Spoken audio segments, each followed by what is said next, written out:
Hey, it's Brad Parker, Crystal Palace fan, and you are listening to the Drunkard United Football Show.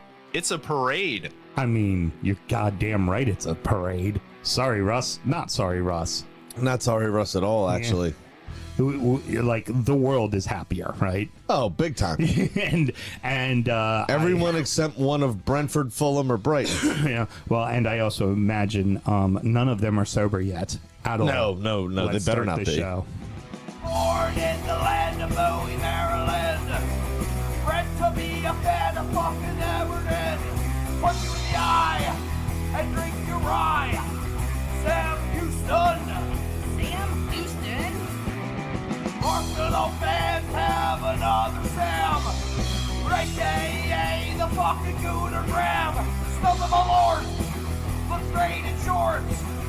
Sam Graham, hey. Sam Graham. Fucking United!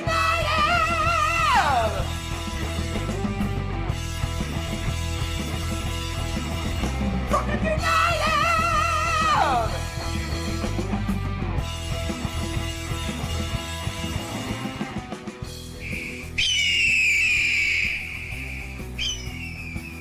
Hello and welcome to the DU Football Show, a completely biased recap of the English Premier League as told by two common American schmucks. I'm your host, Sam Houston, and across the way from me, a man who just never gets a chance to network. Oh, the That's Screaming what it Eagle, is. baby. My co-host, Mr. Samuel Graham. How you doing over there, brother? Doing very well, thank you very much. And no, I don't get a chance to network because I'm out there funding our business altogether. Or siring 4 daughters.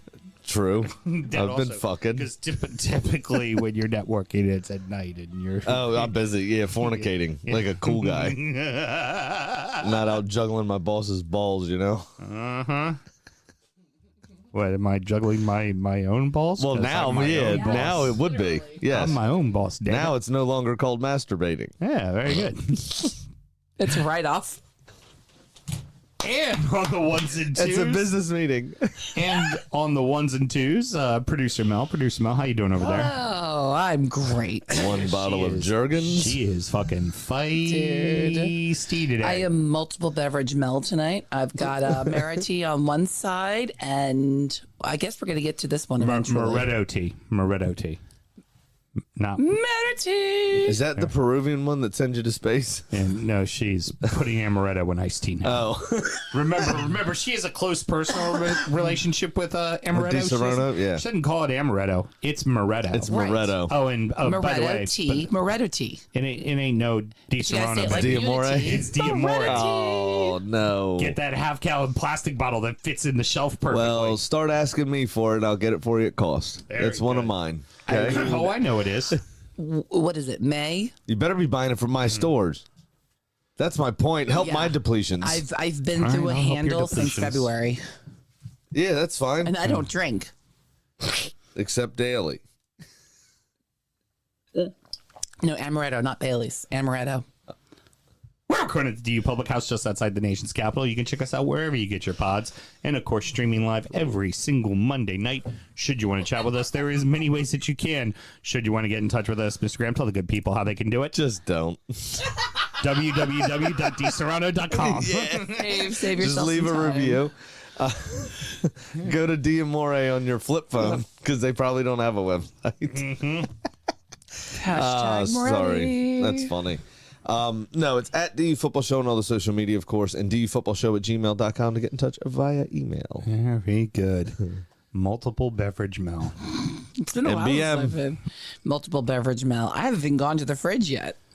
MBM. You were multiple things on Saturday during the Preakness. That's for damn sure. Huh? Sam and myself both work in the wine and spirit industry and both have a deep passionate love for all things distilled spirits. So as the red-blooded Americans we are, we vow to have a drink in our hand throughout this show and every single show. The gin binge continues. Mr. Graham, what do we got in front of us tonight? So I've got Aviation, Ryan Reynolds' old gin, and Hugh Jackman. Didn't he own part of it or no? I don't remember. No, he had something different, and they were like competing about it. Aviation Gin was originally owned by Westward Single Malt. It was Was it? House Spirits Inc. They sold it to Ryan Reynolds. to Ryan Reynolds, and then he sold it on to Diageo, I think, for just under $1 billion. Yep. Close to that. Sure did. Yeah, it's a classic little American gin. Still fairly juniper forward from what I remember, but a ton of citrus in there as well. But we also have, as promised, some Simply Pineapple, because gin and juice, y'all, but pineapple juice. And then going, as ever, with the Fever Tree premium tonic water. Yeah. Well, this started because we were at a liquor thing learning about Pisco, and the guy was talking about how Pisco and tonic and pineapple is fantastic, and how Pisco and gin are very close together. And I went, gin and pineapple? And then Sam went, gin, pineapple, and tonic? Let's try it. And it's delicious. Tastes fucking great. It tastes fucking great. Yep. It actually is easier to get down than lemon or lime. Yeah.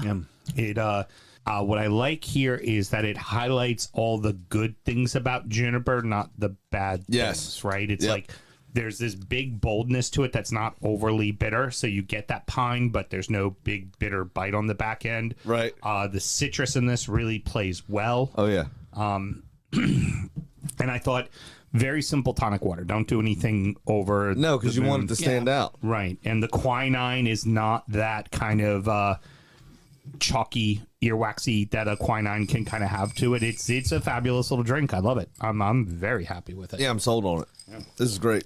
It brings out the flavors in the pineapple that remind me of the Depeche. Okay, very good. All right. Okay, I get you on that. Yeah. Just a little bit of that fermented and brings a little bit of rye. It just accentuates different parts of the pineapple that you wouldn't get from any other alcohol. Graham, I assume that's about to be on the quota sheet again. Probably at some point. Yeah, we'll take care of one of those cases for you. Sounds good. The last thing I wanted to do before we started everything was MBM. Doesn't that sound like the world's shittest computer company?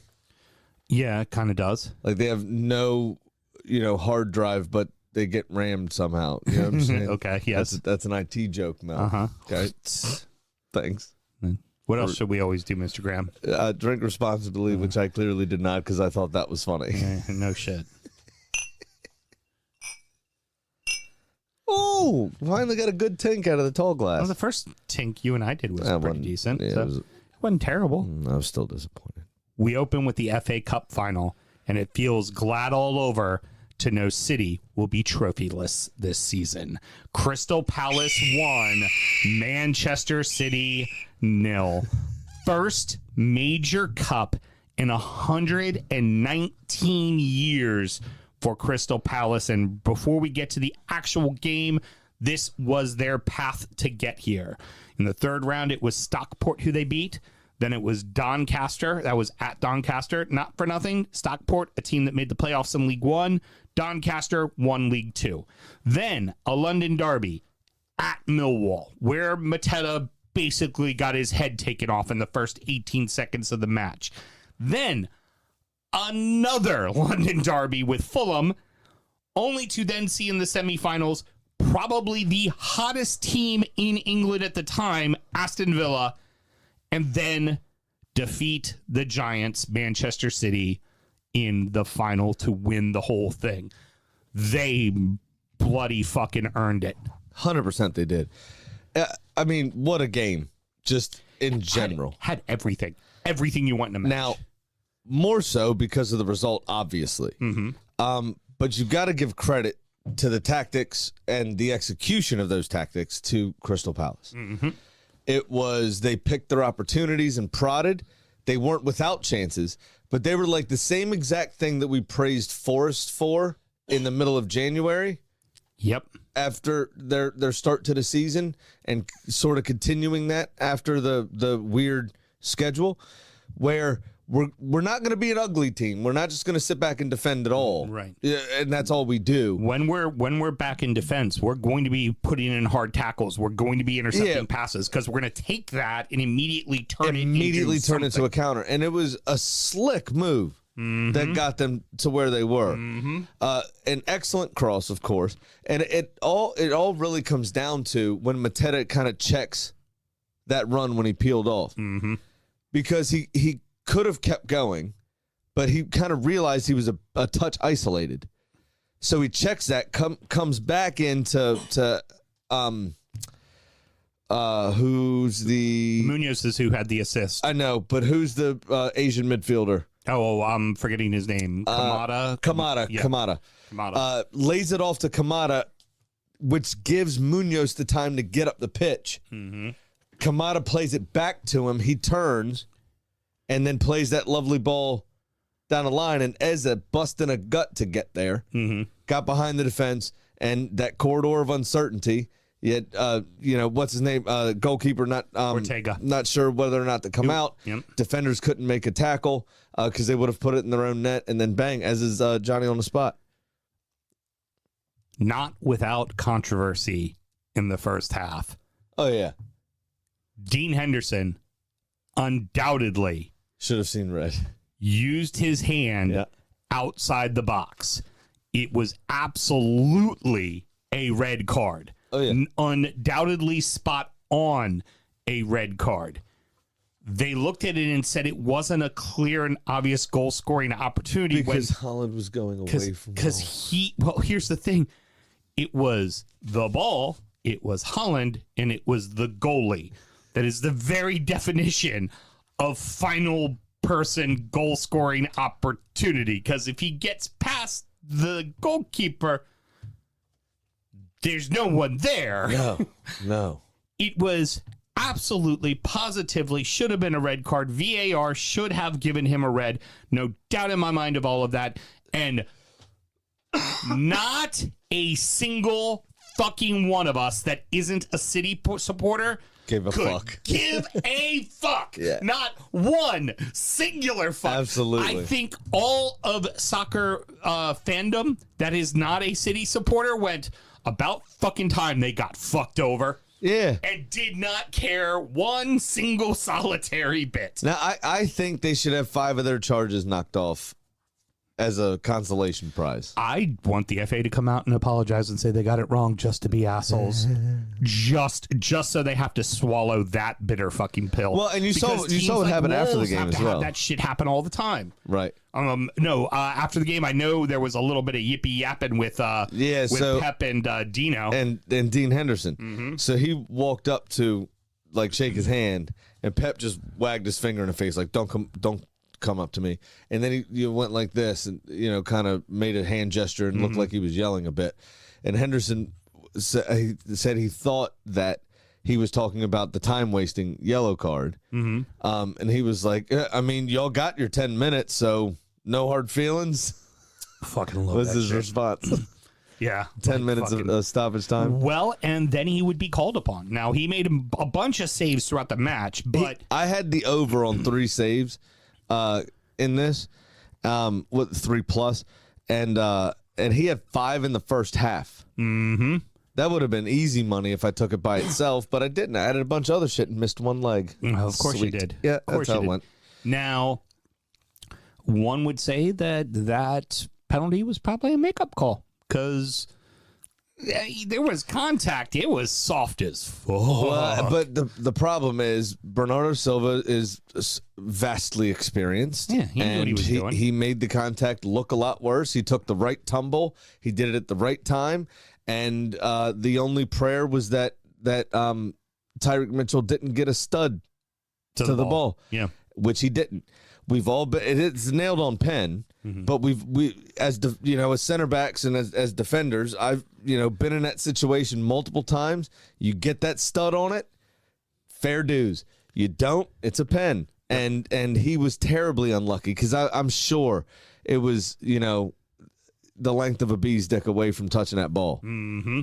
He just couldn't stretch that leg far enough, and it's unfortunate, but it's a pen. There was Erling Haaland standing there with the ball as VAR was doing its check, and he's getting ready. Oh no, wait, he handed it to Marmoush. Well, because so teams do that now because oppositions will surround the penalty taker and try to put him off. Odegaard does it for us. And Declan's done it once or twice where they'll grab the ball and hold it. I've seen that. And then hand it over to Saka. But if Erling Haaland has his hands on the ball, you have to assume he's been their penalty taker all year. Correct. He's the man that's going to take the penalty. But I think part of the problem is he's missed 3 this year. He's missed some, yeah. He has missed some. He's missed 3 this year. So he hands it to Marmoush. Marmoush lines up to take it. Dino with the save. Dean Henderson almost Dino made a double save on that, too, because Erling Haaland came in and chipped it back into the middle, and from the ground spun the other way, got a hand up and pulled it in. Yep. So the penalty, I think he struck it well. Mm-hmm. The ball was moving. He just put it the wrong. You can't put it at that height. It's a very comfortable height for the goalkeeper. Exactly where the keeper wants it. And he telegraphed the absolute fuck out of it. Henderson almost dove past the ball. Mm-hmm. If you look back, he threw his trailing hand. It was his trailing hand, and it was almost above. It wasn't even like fully extended. Yeah. So you know what I mean?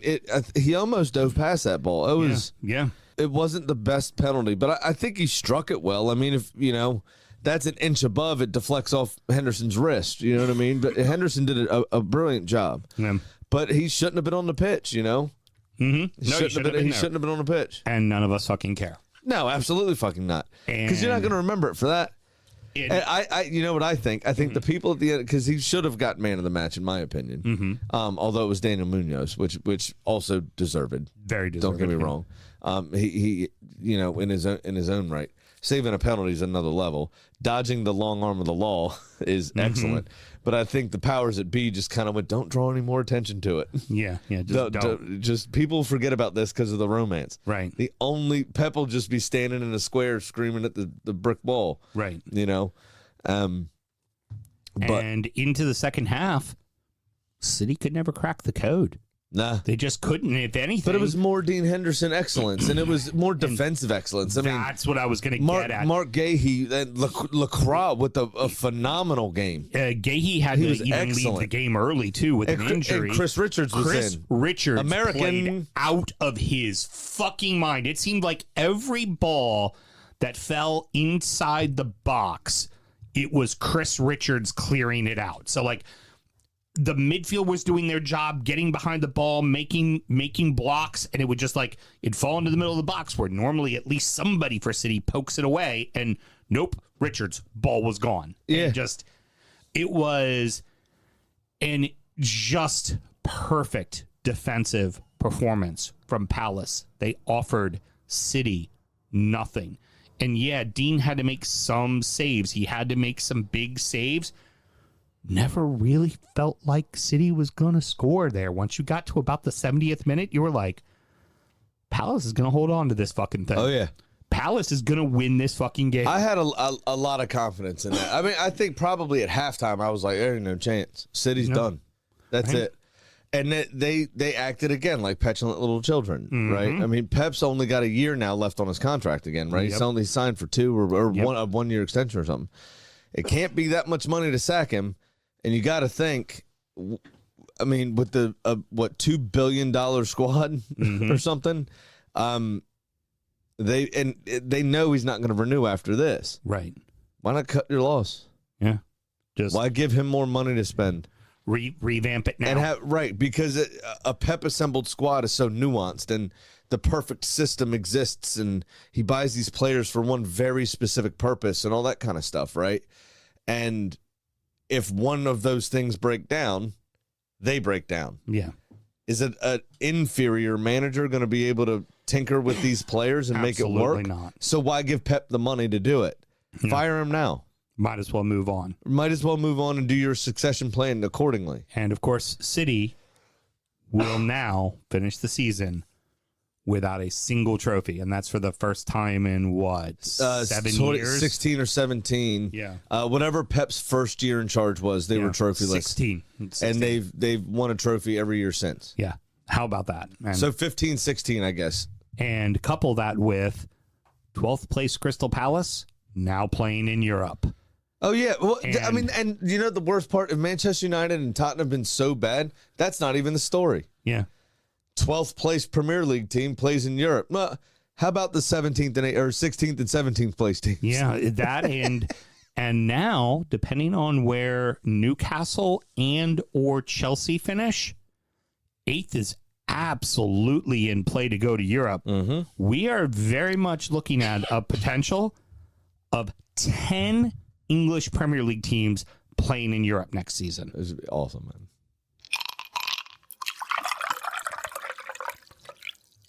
Two iconic things go out with a bang. One is a 133-year-old ground, and the other, a 38-year-old goal-scoring shithouser. Everton 2, Southampton 0, Leicester 2, Ipswich 0. We're not going to talk a lot about the Ipswich and Leicester game in this segment. Let's face it. What are we really going to talk about? The grand old lady. Well, yes, we are going to talk a lot about that. There is one thing about the grand old lady I'd like to bring up when we get to that point. 2 great goals by Njai.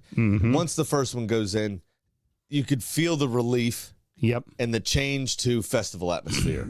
And he got the especially since Southampton was Southampton won it. Especially since they drew City the weekend before. Like, don't fucking ruin this for us. And Jai gets 2. Beto has 2 he could have scored and 2 he was called offsides for. That he did put in. Could have been 6-7 nothing at the end of the first half. But when how dominant it was. When that first Njai goal goes in, you could feel the mood go. Okay, great. Yeah. Because Southampton didn't go score. Yeah. The only opportunity to ruin the day was a 0-0. Right. Yeah. So as soon as that went in, it turned, fucking flares and the happiness. The songs and everything. Yeah, exactly. It was absolute insanity. This is the one thing you have to remember is this is the oldest and first major stadium built in all of England. And around for 133 years. Jesus, I think it was about 2,500 victories, about 700 draws, and around 500 and some odd losses. Oh, this is 1892, right? Yeah, thereabouts. 133 years. You know who the first goal ever there was? No, I do not. A Nottingham Forest player by the wonderfully named Horace Pike. Scored the first goal in 1792 in ever at Goodison Park. I like that. Very good. Horace Pike. What a name. And it's brilliant.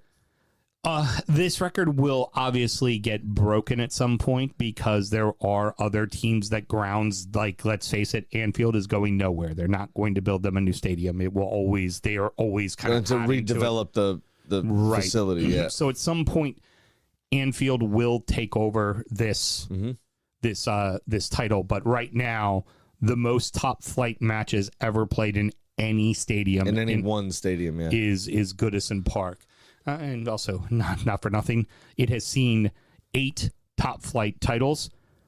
Everton have seen 9 top flight titles. Why? Because they won the first one at Anfield, dicks. I'd just like to remind them of that.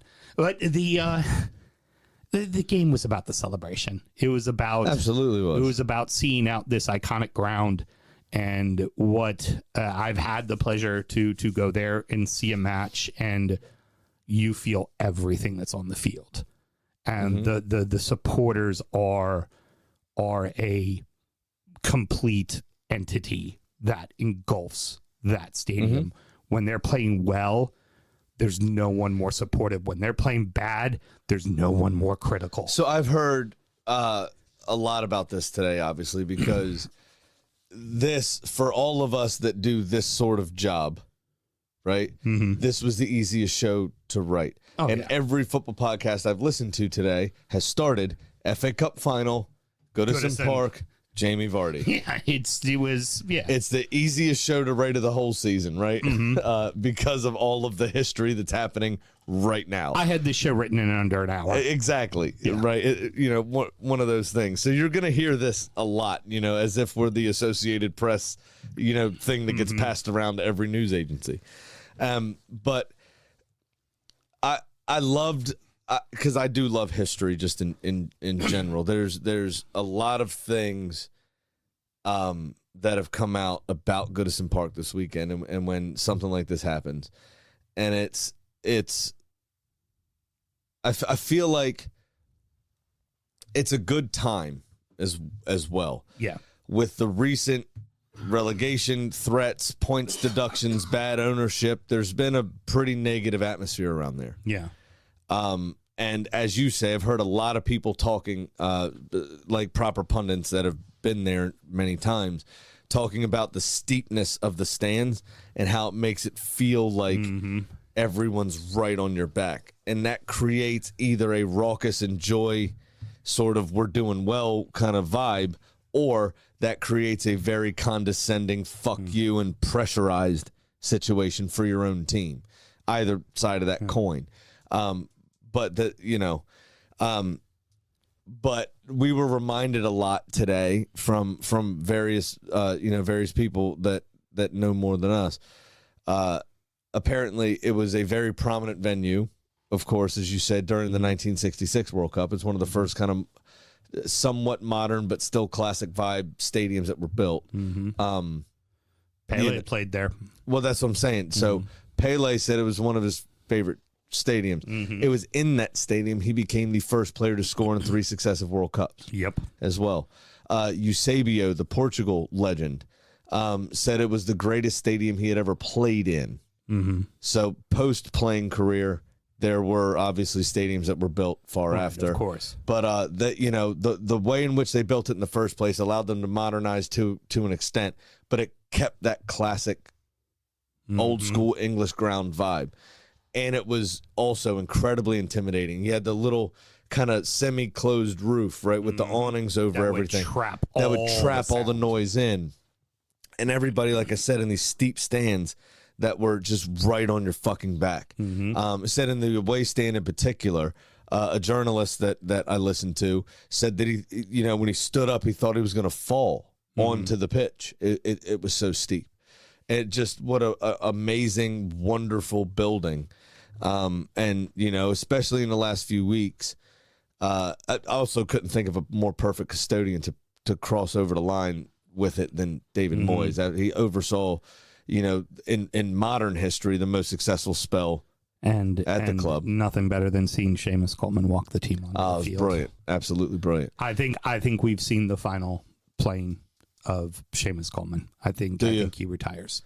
But I love the acknowledgement of the history, and I love the fact that, because it didn't come out until this week, that it's going to still be the venue of the ladies team and the upper level youth teams. Yep, and they're going to use it as a concert venue and things like that. So there's a lot of remodeling that they need to do in it to make it kind of specifically modern and prepared for this. But that is a massive fucking move. You want to talk about putting your money where your mouth is.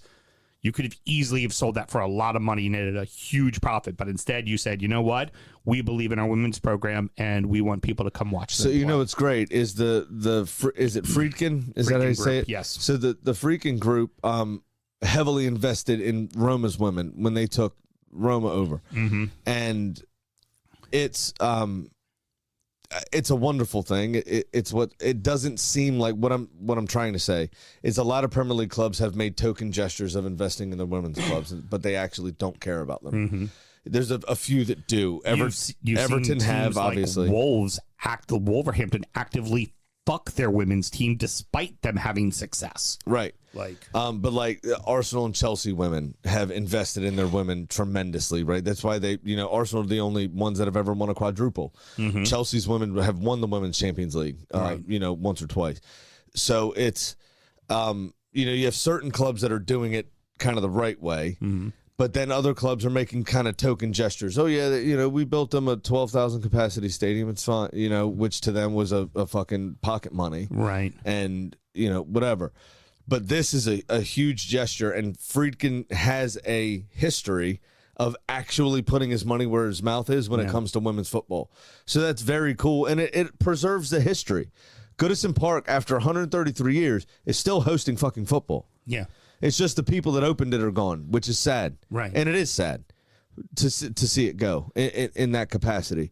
But it's got a new birth and a re-life in women's and youth football, which is a huge, big deal. That's awesome. And it just adds to the legacy of a wonderful building. And when it goes to PSR2, it's only helps, doesn't hurt. Right, because you own the property. Anything, it doesn't go against PSR numbers and things of that nature.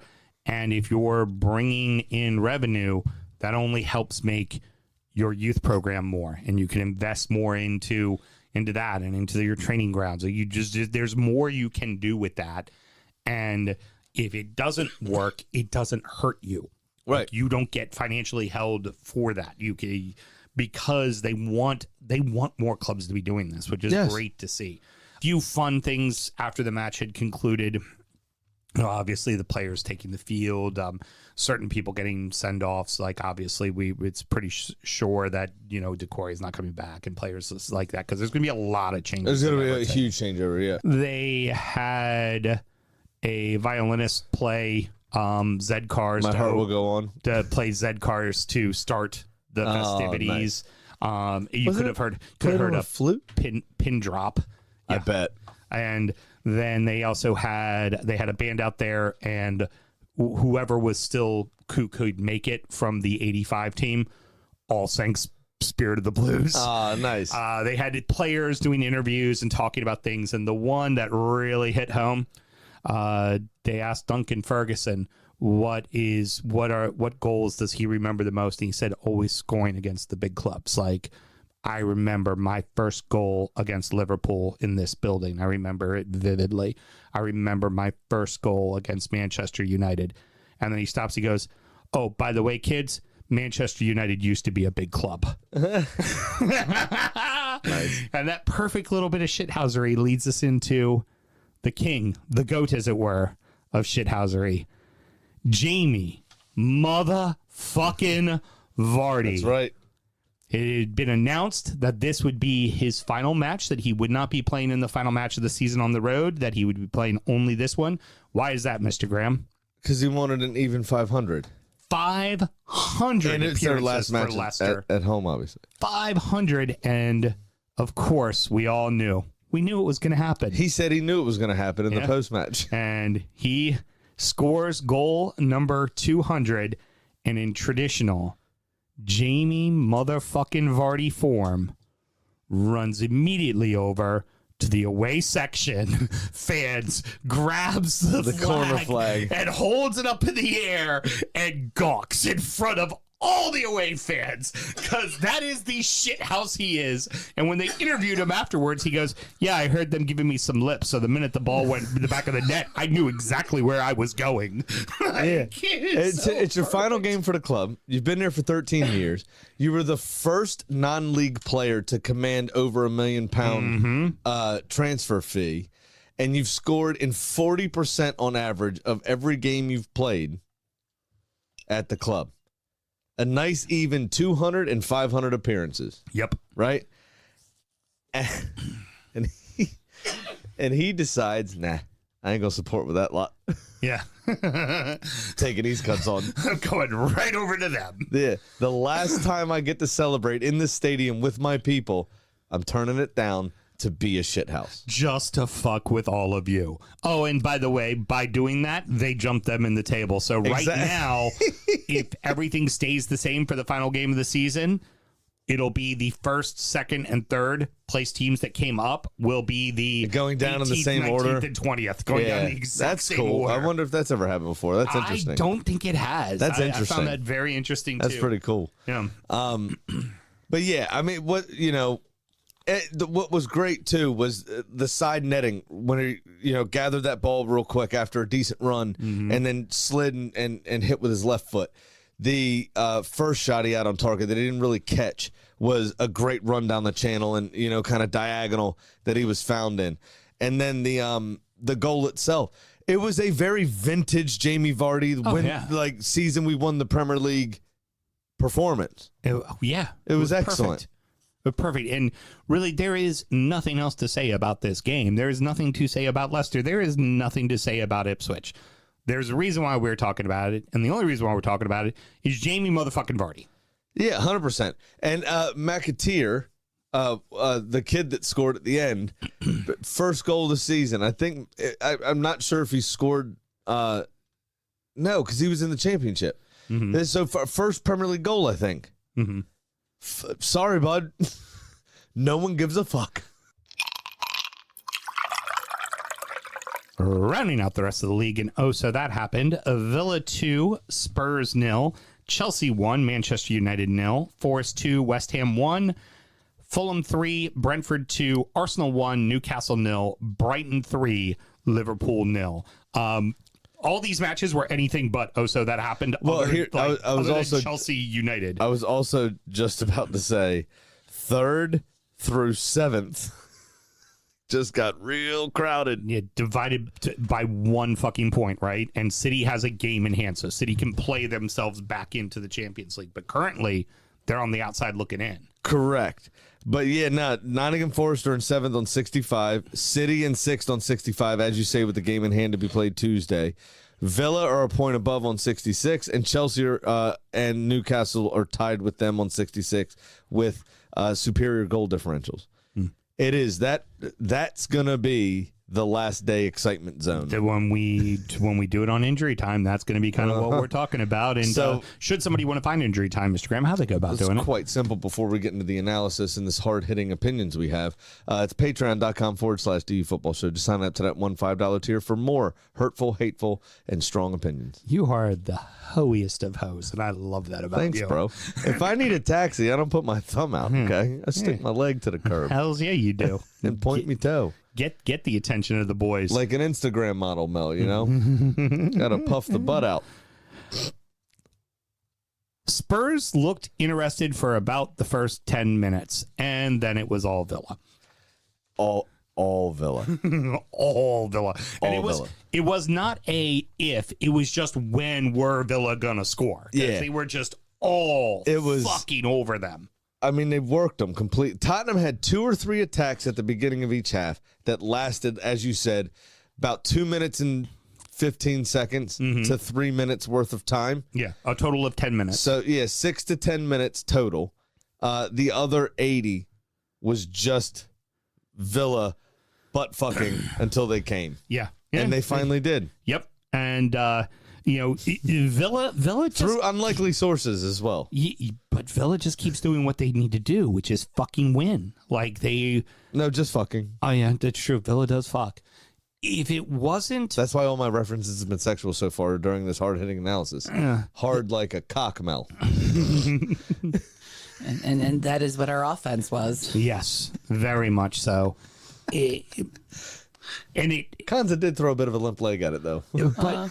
But everyone gets in on the scoring on that team. It doesn't have So to be. it's you know what, they like to do it together, like a group, a gang, if you were. And they just went bang with all their goals, you know? Just go bang. Right there, just bang right in the net. I mean, They take turns, which I think is interesting. Sometimes they do it together. they're a really good team, you know? It's just teammates. Yeah. That's what teammates And do. and when someone does come in with a score, he always has a teammate there to give him a good high five.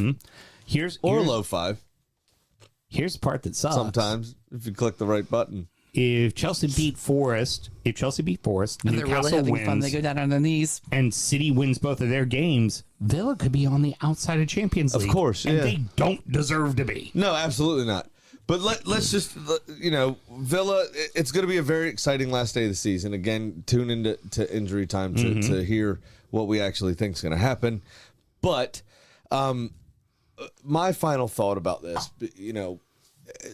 Tottenham, Daniel Levy a few weeks ago sent out an actual press release for like no one knew what they were talking about to make sure we referred to them as Spurs and not Tottenham. Right. Not their neighborhood, which is part of their name, but to refer to them by their nickname, which is Spurs or Tottenham Hotspur. Do the whole name, which, fine. I would like to call them by what they've presented this season, and that's Piper Perry.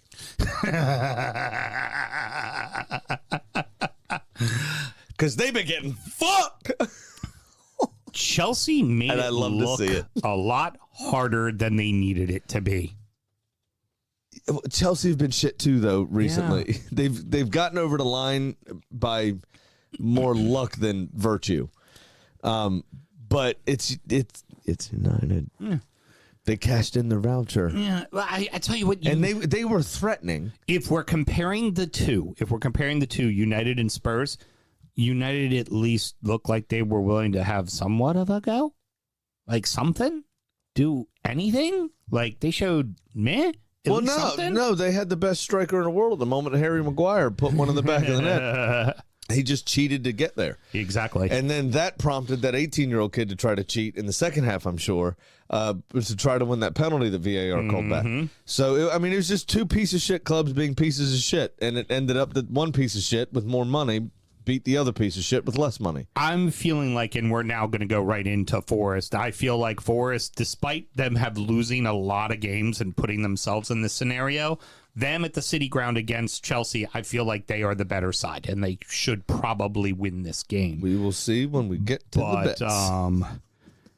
Fucking Forest figure out a way to hang on, and that game was motherfucking chippy. It got very chippy, oddly. Particularly at the end where they were just like, Forest was stalling, so the ref kept adding more and more and more time. And then, but both sets of fans are known for being quite hard. So, that does bleed down into the team sometimes. Oh, of course. Yeah. The players try to take on the identity of the fan base in a lot of cases.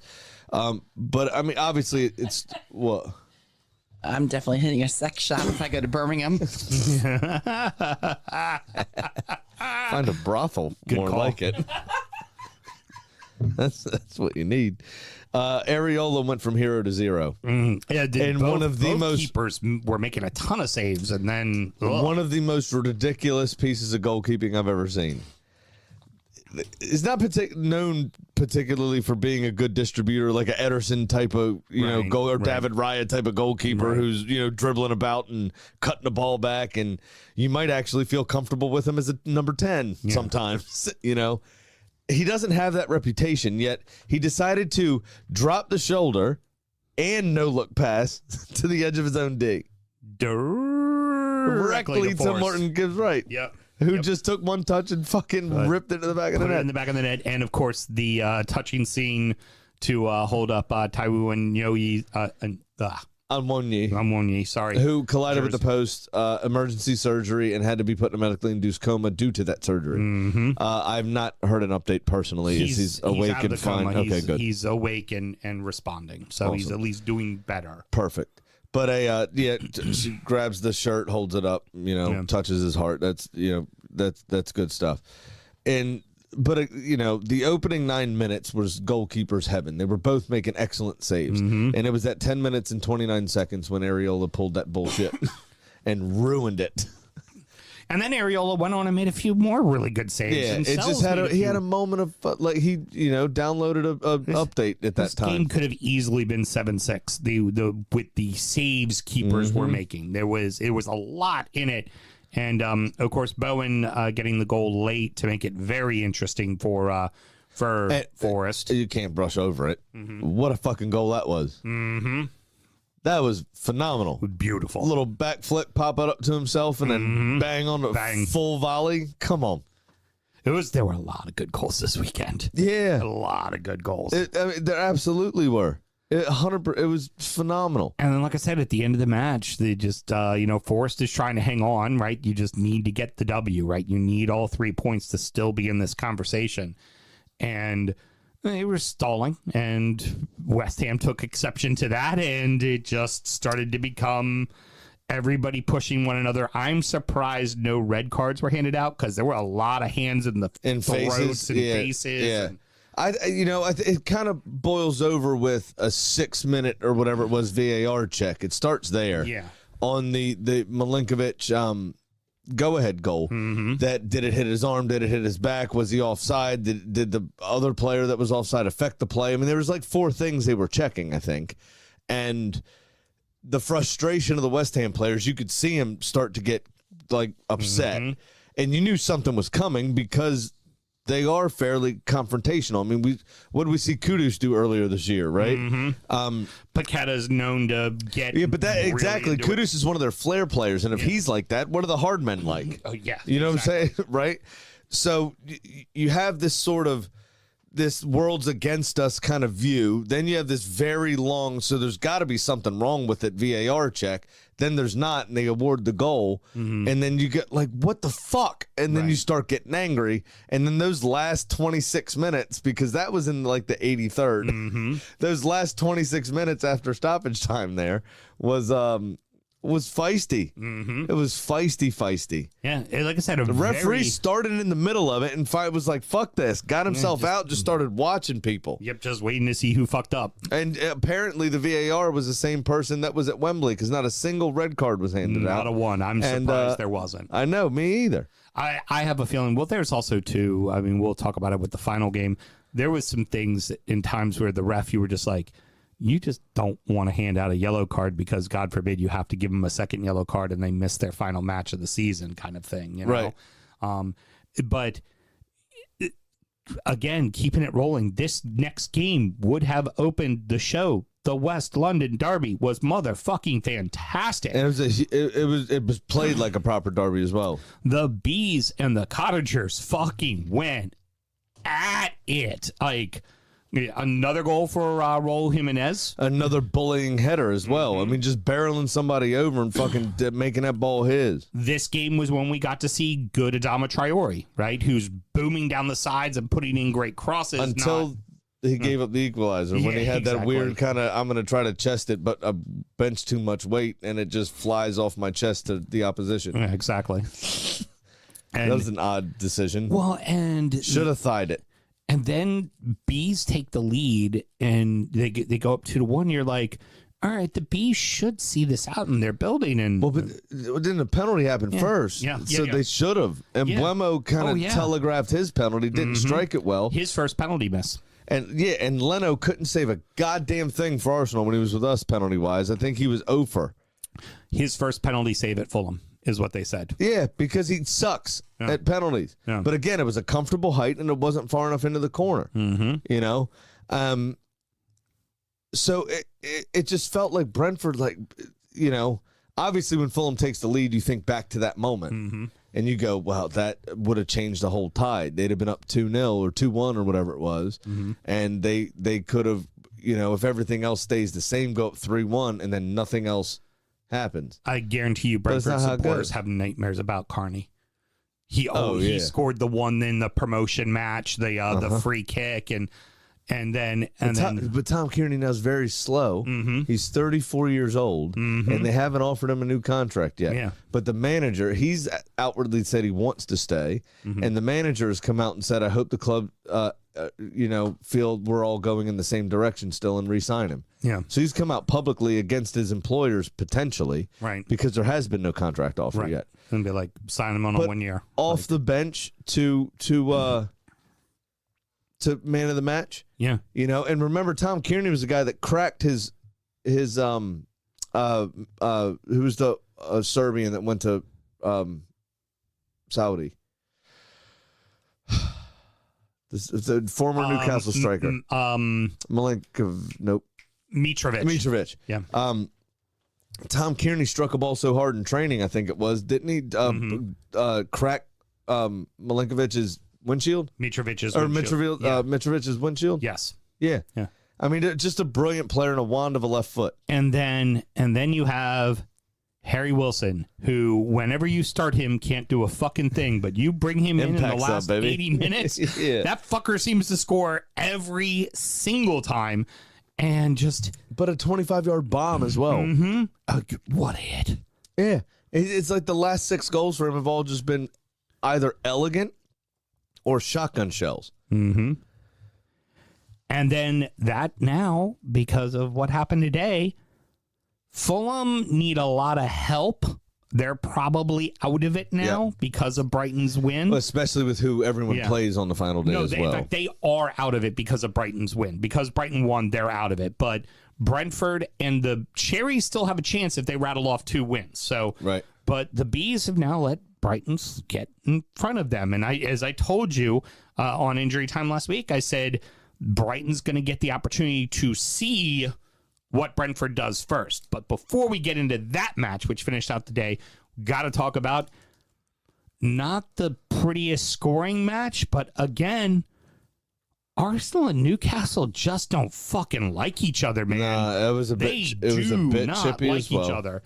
and you know, Raya bailing you out a ton, even when he was the one causing the fucking problems. Especially in the first half there.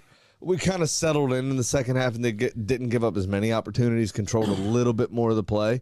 But that first half, again, it was just like Liverpool. At first 25 minutes was all Newcastle. I loved the commentary when he made the double save early on. They were like, yeah, it was a great double save. He's the reason why he had to make the double save. Yeah, it was fucking idiot. But no, it was a good game. They were more physical per usual. But Arsenal stood up to them in the right way and at the right time, I think. Yeah. They were able to distance themselves from any cards and, kind of largely stayed out of trouble. What a fucking goal. I mean, that technique on Rice's first time strike from the Odegaard pass. Yep. To get it to the other side of the goal with that amount of whip and still be on target is a very difficult thing to do. Yeah, exactly. A very difficult thing to do. This game also was important for both of us. This is now clinches us Champions League. Yeah, you're in Champions League. Right. So while everybody a lot would have had to go wrong on the last day for you to not be in Champions League. Correct. But it guaranteed you for Champions This definitely guaranteed us and makes it party atmosphere last day of the season. Right. We're not in the FIFA, we're not in the Club World Cup, so we'll be able to rest and be ready. We've already got 2 signings to announce when the window opens. We'll be able to see you guys and go take a nap. Very good. Last day of the season rather than worried about making it. Brighton and Liverpool was just a great game of great fucking goals. And it was, frankly, it was really a fun fucking watch, man. It was a fun game to watch. Jared Bowen's goal was not Bowen. Goal of the week. For West Ham. Yeah. Soboslai's giving him a run for his money here. That was such a good goal. Harry Wilson's giving him a run for his money with the way they struck that ball. I don't know what the physics behind Soboslai's goal is. I don't know if I'm capable of doing that math, but it was fucking brilliant. And it seemed to defy the law of physics. Brighton's first goal, the 1-2s, the quick passing that led to the oh my god. Oh, and that was the third goal for the kid that came on as a sub, like Matoma's goal, like fucking the foot above his head kicks it into the ground and ricochets it into the near But the ball was also behind him. Yeah, just like it was super athletic. Fucking it wasn't ridiculous. Was it West Ham that had a goal ruled out? That was a slick, gorgeous passing move. There was a couple of really good footballing moves this weekend. But you go, my favorite was, and this happened in another game as well. I can't remember which one it was, but the absolute perfect corridor of uncertainty pass. Right? First time from left to right with the left foot, because it's always difficult to pick up where a left footer's putting the ball because most people aren't. You don't come up against it terribly often. No defender can touch it because he's putting it in his own net. It's fizzed across the edge of that 6-yard box or just inside the edge of that 6-yard box. Goalkeeper can't come for it because what if somebody sticks a boot out? He's done for. Yeah. So he leaves it. And Hinshelwood on the back end with just a tidy, lovely finish. And it wins the fucking game against the champions. Brighton still has some tidying up to do with their defense, though. I mean, Liverpool did play a couple of very good chances from some slick moves that I think could have been relatively easily stopped. Just a missed assignment here or there. But one of the other most brilliant moments is one that's not going to be remembered. The long ball from whoever the left back was it Andy Robinson in this game? I can't remember. Whoever that played that ball, might have been McAllister actually, would have been wide left, little deep, played that ball to Salah for one of Liverpool's goals.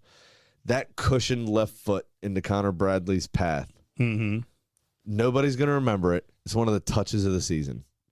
Yeah, just perfect. It was a 65-yard pass played to him, and he dinked off a little 12-yard floater that Connor Bradley didn't even have to break his stride. Gets into the box and cuts back for Harvey Elliott. It was the opening goal to open the scoring. It was a fucking brilliant ball. I tell you, all fucking 5 goals were fucking fantastic. They were great goals. It was an entertaining game, and it meant fuck all other than the Seagulls are now in 8th place and in charge of their own destiny, I think, though, right? Bournemouth, because they have the game in hand. They're in charge of their own destiny to finish in 8th. Does that equal Europe or not? All depends on what Newcastle and or Chelsea do. Sure money. Well, things didn't go my way again.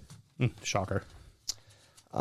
So I am at the risk of going 2 successive seasons without winning a fucking bet for the show. Yeah, I know that. So, do you want me to read mine or not? Well, we'll go ahead and read yours after Taylor does his thing, you know? All right. You know, because Taylor did exactly what I wanted him to do, which was lose the bet that he made, which ensured that Everton will finish above both Tottenham and Manchester United this season in the standings. Okay. Which is fucking fantastic. It is nice. Hi, Taylor. Greetings, gentlemen.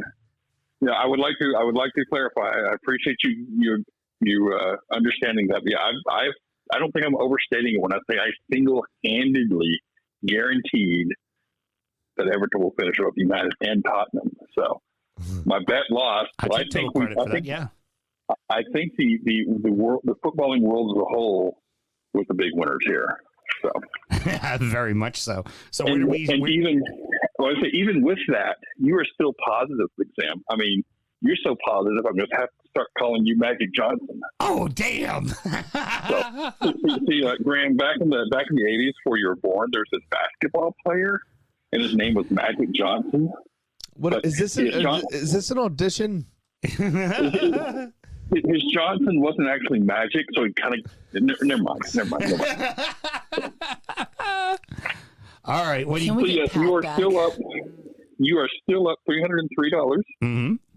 And Graham, did you know that 22.222222% of the time Fuck me. it works 100% of the time? You're damn right it does, Taylor.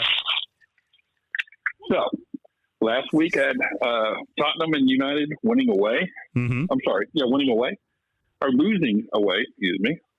Right. No, good God. Never mind. Let me put this drink down. I had Tottenham and United winning away. Mel will take care of that for me. I know she wants me to sound good. Mm-hmm. I know. No, I'm not. Well, then fuck you too. Anyway, this week I have them losing at home. So Okay. give me Brighton to be over Tottenham. Give me Aston Villa over United. And I can't wait to see at least one of these two fan bases, should that occur, are going to be raining down the booze like crazy, which would be fun as well. So Mm-hmm. if that doesn't hit and either one of those teams get a point, that make a fucking bit of difference. They ain't going to finish above Everton. So That's right. Very true. if all that matters it to does, us. 100%. Now, if it does hit, we'd be looking at, what did I say here? It's going to be plus 203. And like I said, if it doesn't hit, then Do you know what that then, squeaky you're sound is still, in the background? That's the brakes. Well, you know, It'll all come off. No, that's the brakes being hit because the show is just officially stopped. so you know, Taylor. So anyway, so wolves have no natural predator. So how's it going in your world? Anyway, well, Mel, thanks for the support. I appreciate you. Let me just say this though: it's a grand old team to play for. It's a grand old team to support. Uh-huh.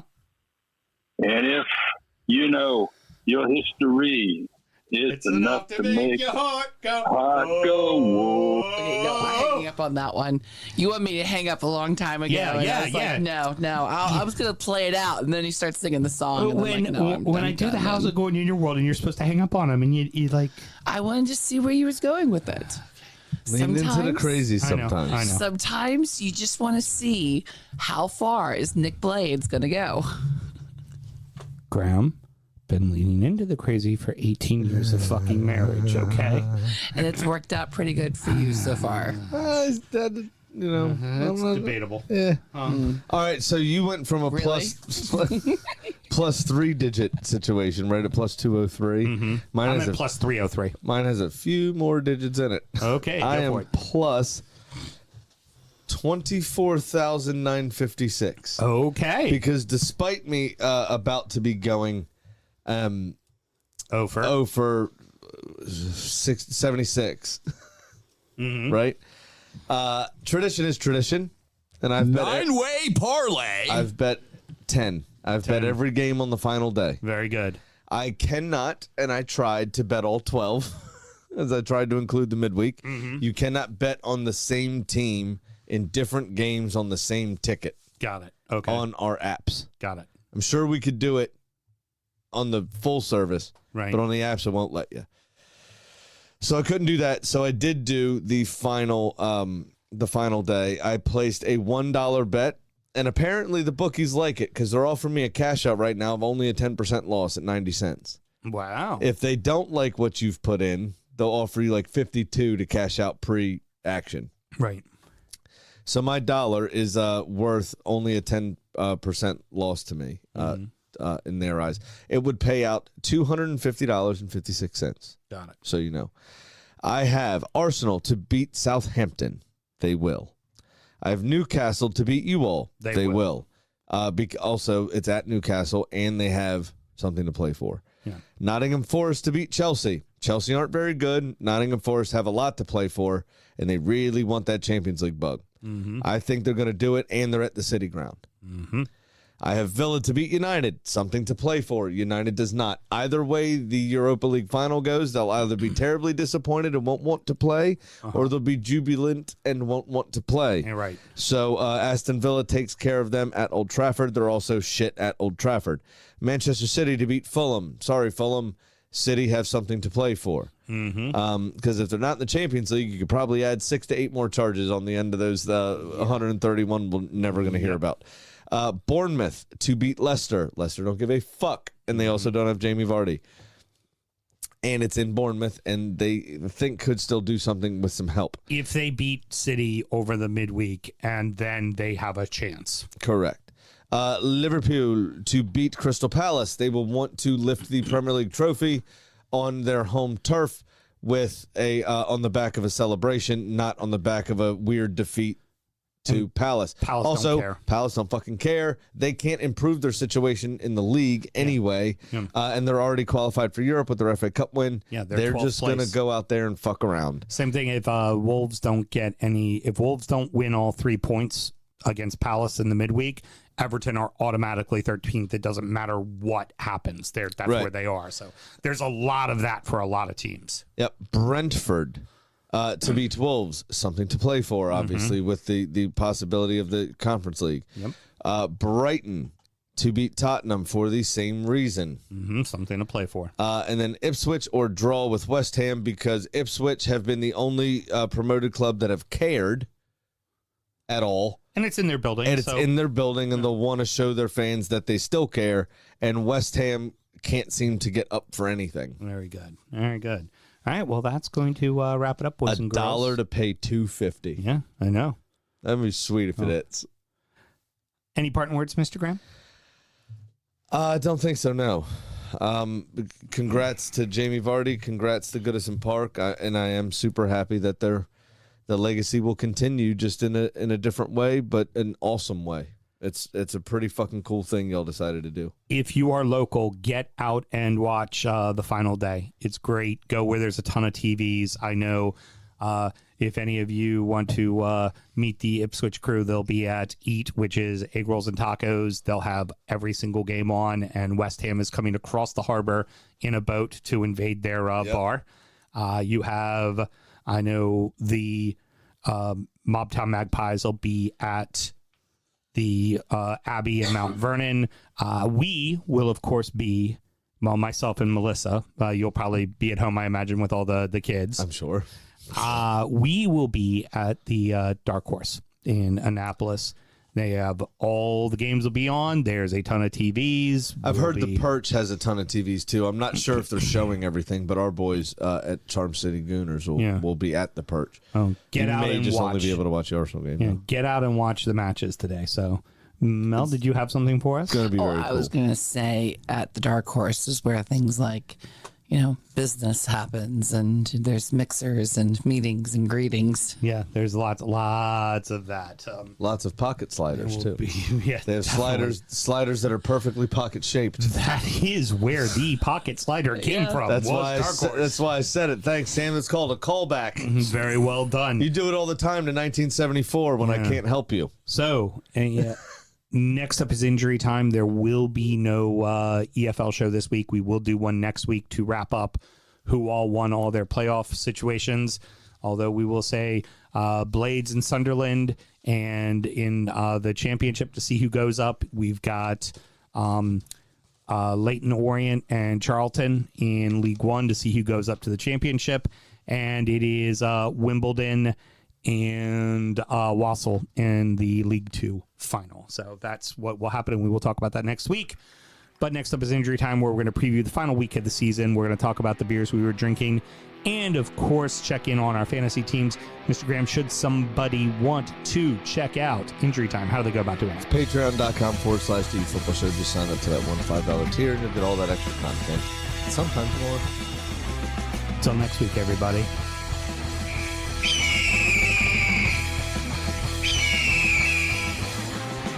Born in the land of Bowie, Maryland. Bred to be a fan of fucking Everton. Punch you in the eye and drink your rye. Sam Houston. Sam Houston? Arsenal fans have another Sam. Right the fucking Gooner Graham. Smells of my lord. Looks great in shorts. Sam Graham, hey. Sam Graham. Fucking United!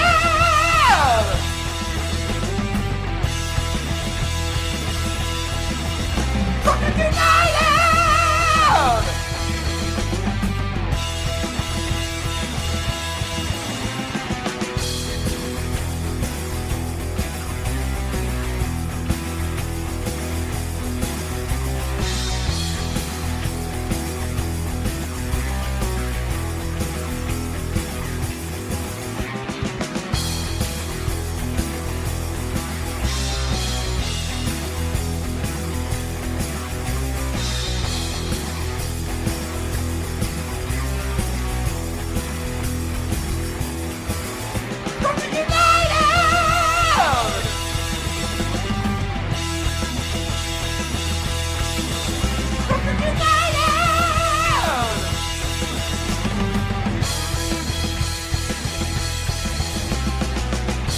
Hit the fucking mute button!